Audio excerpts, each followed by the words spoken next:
It doesn't matter if your favorite team isn't in the Super Bowl this Sunday. We all want to be winners in life.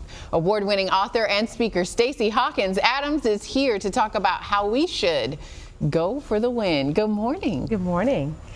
All right, we're getting ready for a time where it might be your team, it might not be your team. You might be trying to figure out, are they really going to win it again? But we've got to focus on ourselves and what we need to do to truly be our best winner. Exactly. We can take some cues from the Super Bowl team. So whether your team is wearing a little green or wearing a little red, or maybe you're a sideline coach trying to coach those teams or wondering, are they making the right moves? It's also an opportunity to look at our own lives and ask ourselves, how can we be the quarterback of our own teams? How can we refine our offense and our defense? How can we have the best coaches to lead us through our own lives? That's right, and those are great talking points, because we're thinking about not only what we're doing, but how we're responding to others. You often remind us to lead with grace, yes, to think about what's happening around us, what people may be going through. This is an especially difficult time for a lot of reasons, yes, and so we need to be mindful of those things, but still focusing on what's important, which is really being kind, being your best. Right, right. And in terms of the Super Bowl and the winning at life, being kind, being your best, that involves protecting your peace. That involves every day waking up with intention and deciding, how am I going to enter this day? How am I going to move through this day regardless of what comes my way? So back to that Super Bowl analogy, if you're the quarterback of your own team, when you think about those quarterbacks that made it to the Super Bowl, they were wise, they had great strategy, they listened to the wisdom around them, which was the coaches. They had teammates that were blocking and defending and, again, making a pathway for them to reach those goals. So who are the people that in your circle that are cheering you on? Not those negative voices who are doubting whether you can do it, but those who are saying, maybe you didn't get it right today, but I believe you can get it right tomorrow. Or those who say, you know what, I do think you can and you should go for it. Visualize success and see yourself there.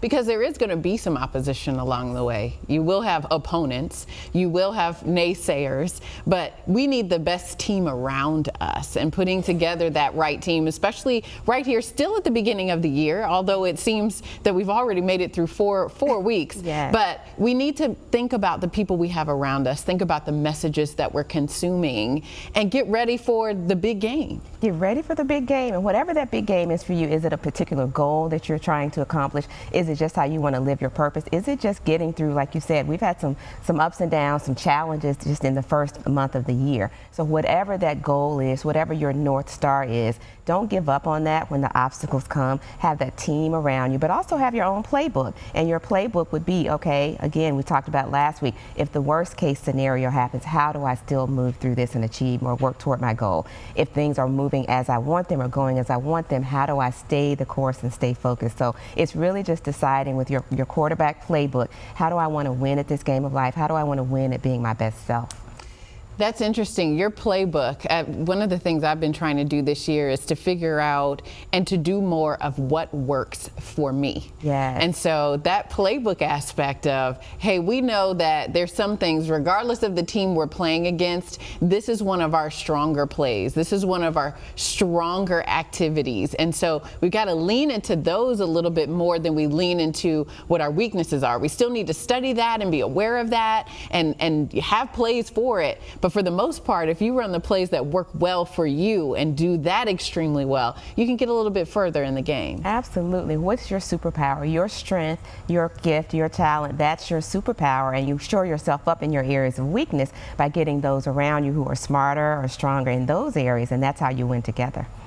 This is a great analogy as we think about the next several weeks, the next several months, even after the Super Bowl is over, right? Having the right team, having the right plays, studying and preparing, and making sure that we are putting our best foot forward is really important. And also knowing that there's going to be some opposition along the way. Go in expecting it, go in ready for the challenge, and you will feel better about it and most likely succeed as well. Absolutely. And think about those teams as you study success, because because I always like to study success. Like who won Grammys last night? How did they win the Grammys? How did these two teams get to the Super Bowl? How did Kansas City get there a third time? They went into it knowing that there were folks who knew their main plays, knew their strengths, knew their weaknesses, and still they managed to navigate that to get to a third Super Bowl. So what are we doing to mitigate those things that might stand in our way or block us, but also lean into those strengths and say, you know what, I'm going to focus forward, I can do this, I'm worth a win, and I can achieve a win. And it can take a little time to figure out what your strengths are. I know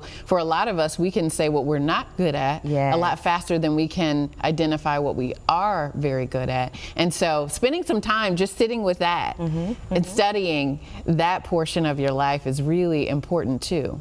Right, and be okay with your strengths being different from someone else's. Be okay with people maybe not understanding your strengths. Maybe it's a little quirky, or maybe it's a less traveled path, or maybe it's something that people are like, this is not the season for that, but in your heart of hearts, this is where you know you're meant to give and pour out and serve the world. Lean into that and be okay walking that solo path sometimes if you have to. That's right, and what you're not good at, hopefully your teammates around you can help you a great deal. Thank you for being with us and always reminding us of how to get that win. All right, let's go. We look forward to seeing you next time. And Stacy offers weekly Motivational Monday emails. If you're interested in subscribing, you can visit StacyHawkinsAdams.com. All right, Amy and Mr. B, I'm sending it over to you for another big win.